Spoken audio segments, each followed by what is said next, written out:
dear beloved, Boss Mike, Cervera.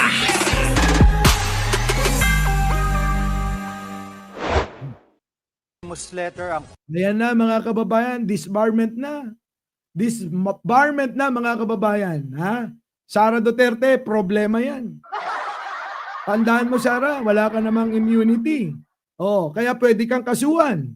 Oh, sa mga hindi nakakaalam, baka akala nyo porke vice presidente at anak ng dating presidente nang nagpahirap sa bayang ito. Oh, sabihin nyo, ay hindi kaya yan. Oh, sige tuloy. nakatanggap daw ng anonymous letter ang Korte Suprema para hilingin ang disbarment ni Vice President Sara Duterte.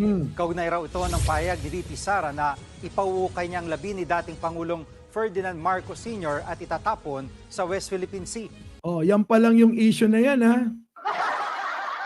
Yung pa lang yung ihuhukayin. Nandoon pa lang tayo, ha? Paano kaya kapag ka naungkat pa yung iba?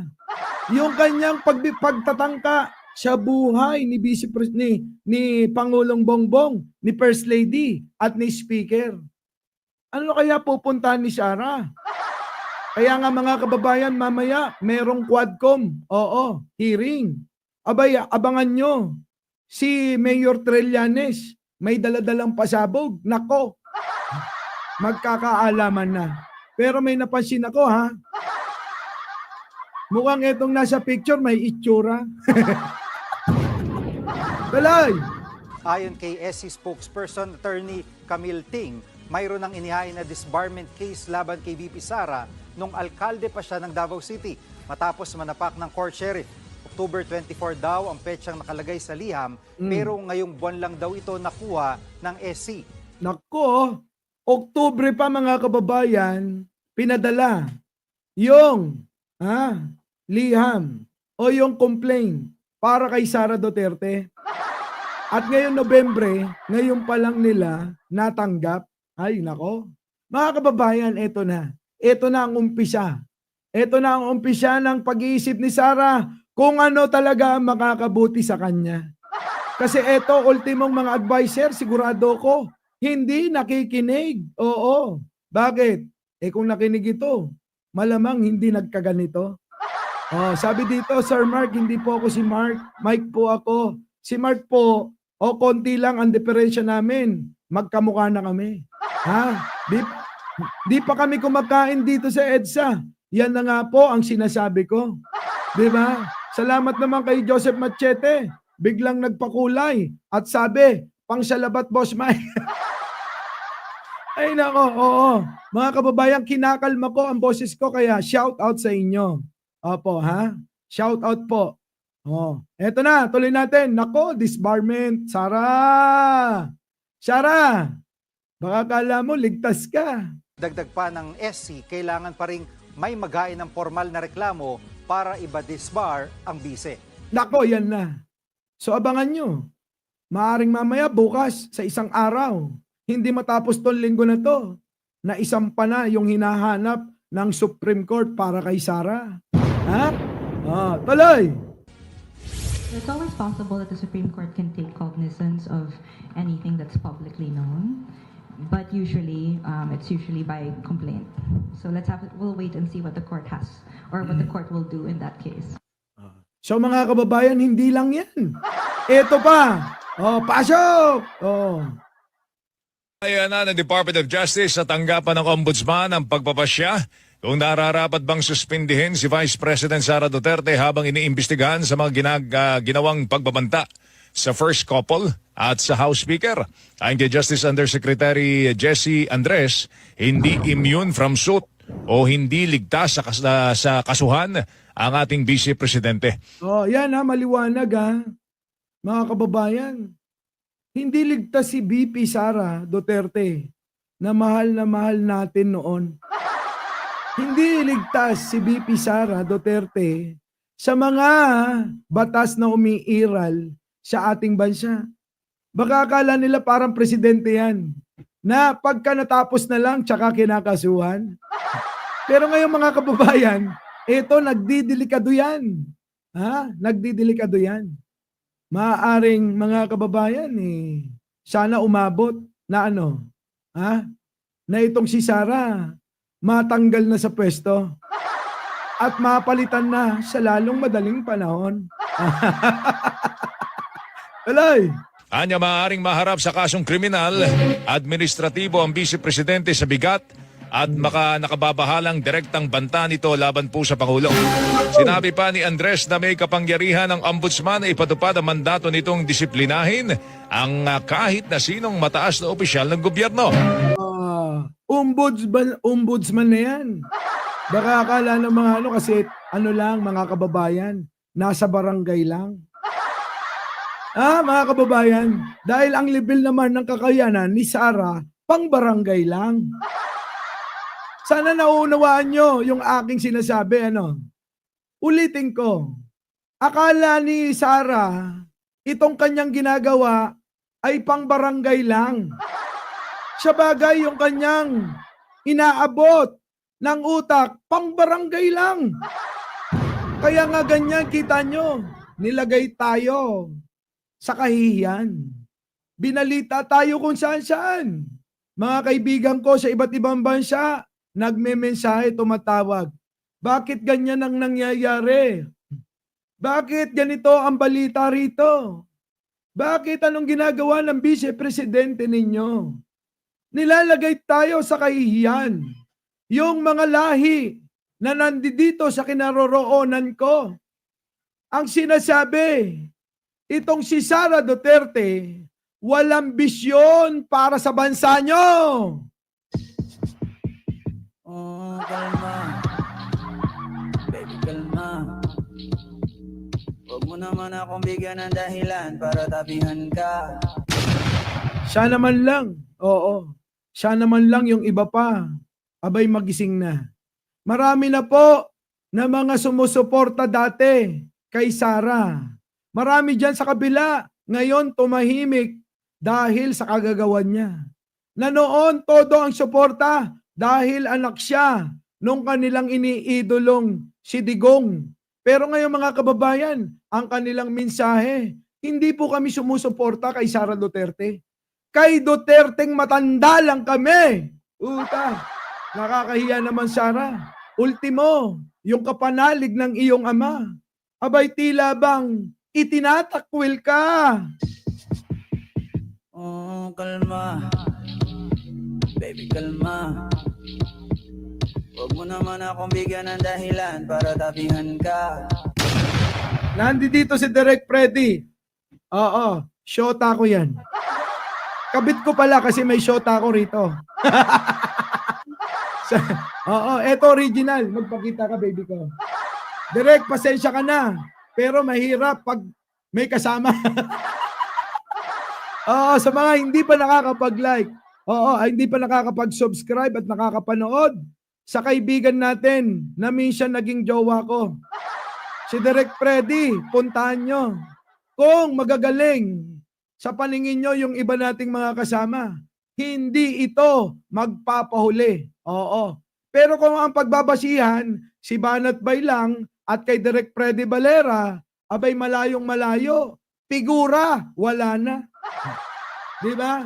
Yung isa nagpapanggap na lalaki. Pero eto, hindi na, nagbulgaran na. Nilaglag niya na ang kanyang sarili. Okay, tuloy. Anya dapat kumilos ang gobyerno at magsagawa ng legal na hakbang sa mga ganitong uri na pagbabanta laban sa Pangulo. Syempre! Gumawa kayo ng kaparaanan kasi ang mga tao nakabantay.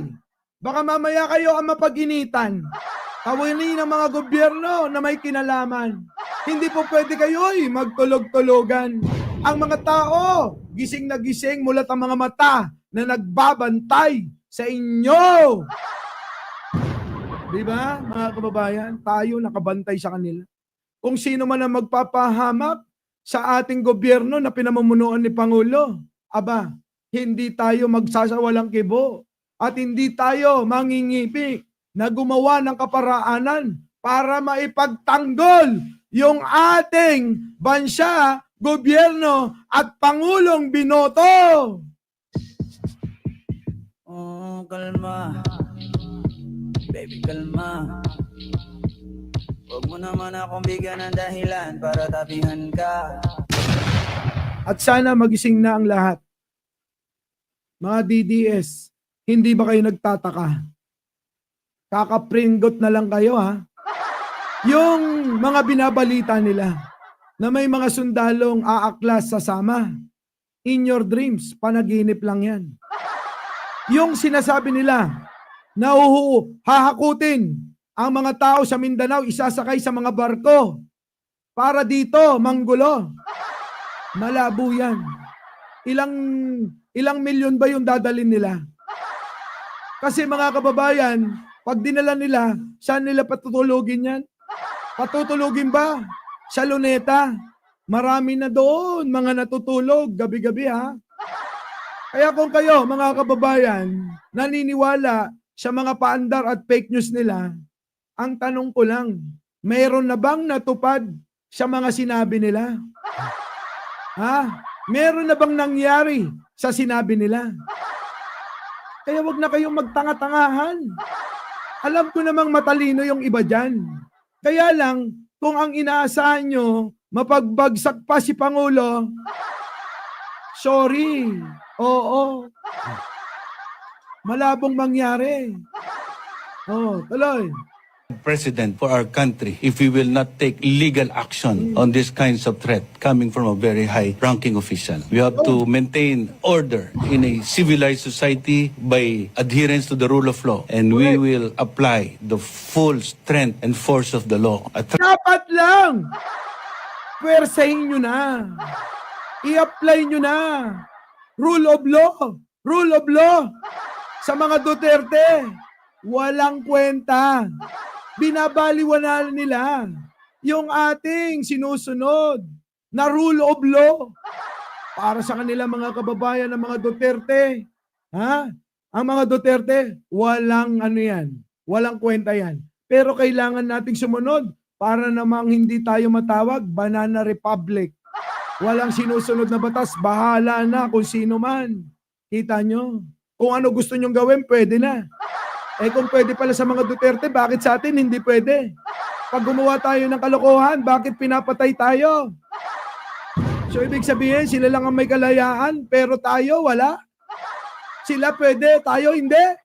Oh my goodness. Ha, mga kababayan? So eto na, puntahan na natin to. Oh, eto, isang fake news na pinalamon sa inyo, mga kababayan ko, na mga mahal-mahal kong DDS. Shout out po sa inyo. Mga mahal na mahal kong DDS, kahit anong sabihin ninyo. Sabi nga ni Apo, pag binato kayo ng bato, batuhin nyo ng tinapay na may kasamang demand letter. Oh, eto na. Pasok! Ni dating Pangulong Duterte tungkol Eto mga kababayan ha. Isa pang patunay. Isa pang patunay mga kababayan na talagang itong si Digong ay wala na sa kanyang katinuan. Nanawagan bigla. Baby, isara mo yung iyong ano, ang ingay. Oo. Ha? Ito na yung ano, patunay na wala na ito sa katinuan. Si Digong, mga kababayang, garapalan na ang galawan. Galawang kriminal. Galawang wala nang ibubuga at wala nang naniniwala. Kaya desperado na sila. Ito namang mga tangamang bobo na mga naniniwala dito sa matandang ito, abay naniniwala pa rin dito. Anak ng tinapa naman mga kababayan. Oh, eto na, pakinggan ninyo. Garapal daw ang panawagan ni dating Pangulong Duterte tungkol sa pagsuporta ng militar kay Pangulong Marcos. Pero ang Armed Forces of the Philippines sinabla si Digong. Nasa frontline ng balitang yan, Brian Castillo. Hindi basta-bastang magpapa-impluwensya o magpapadala sa anumang hamon ang Armed Forces of the Philippines. Solido raw ang chain of command si Pangulong Bongbong Marcos, ang kanilang Commander-in-Chief. Listen and listen well. The chain of command is intact, it is secured, we take pride in being military professionals.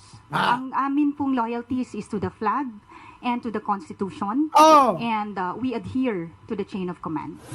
Ganyan na ninindigan ang sandatahang lakas sa kabila ng hamon o tila panawagan ni dating Pangulong Rodrigo Duterte tungkol sa pagsuporta ng AFP kay PBBM. There is a fracture in the governance sa ating Pilipinas ngayon. Walang makakorek niyan. Nobody can correct Marcos. Nobody can correct Romualdez. It is only the military who can correct it. I'm challenged to the military itself. The whole of the military, kasi sila ang supposed to be protector of the Constitution. Hindi malinaw kung paano, bakit at kung ano ang sinasabi ni Digong na fracture o bali sa pamamahala sa bansa. Maanghang naman ang buweltarya ng Malacanang. Sa pahayag ni Executive Secretary Lucas Bersamin, makasarili ang panawagan ni Digong na patalsikin si Pangulong Marcos. Ang sasakit ng mga sinabi, pero sandali, iihilang ako, ha? Oo.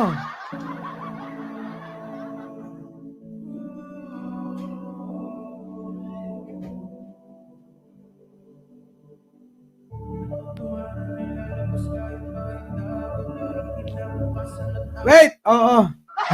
Ang bilis, ano? Hindi, meron lang nagpadala na. Sana naman, Hindi tumalbog. Titignan ko lang. Baka mamaya mali. Oo. Wait lang, ha? Baka mamaya mali, Nako! Oo. Tumanggap na ako ng sweldo, Marami, Monthly sweldo ko. Oo, ha? Pero hindi sa gobyerno. Hindi sa gobyerno. So, ito na mga kababayan. Balikan na natin to, ha? Ito na. Balikan natin. Isa-isain natin. Naku, alam nyo, nakakahiya yung mga pinagsasabi rito, ha? Nino, ni Duterte. Biruin mo, salita ka ng salita ng kung ano-ano. Tapos hindi ka naman pinanigan ng AFP. Ang dami mong sinabi. Pero Digong, bakit ganon? Tila ba sinuka ka? Tinablak ka ng mga sundalo na mayroon pang matitinong pag-iisip. Kaya yung mga sinasabi nila, ang mga kasundaluhan ay sasama na sa amin. Fake news yan. Ang mga kasundaluhan ay mag-aaklas na. Pupunta sa EDSA. Sasamahan yung mga loko-loko at luka-luka. Fake news yan. Sasama na. Kay Sara, babantayan na ang susunod na Pangulo ng bansa. Kita nyo, fake news yan. Ganyan sila. Ganyan sila manlinlang. Lilinlangin kayo sa mga balita na malayo pa at malabong mangyari. Kahit sa panaginip nila, hindi mangyayari. Di ba? Our beloved Boss Mike! Boss Mike!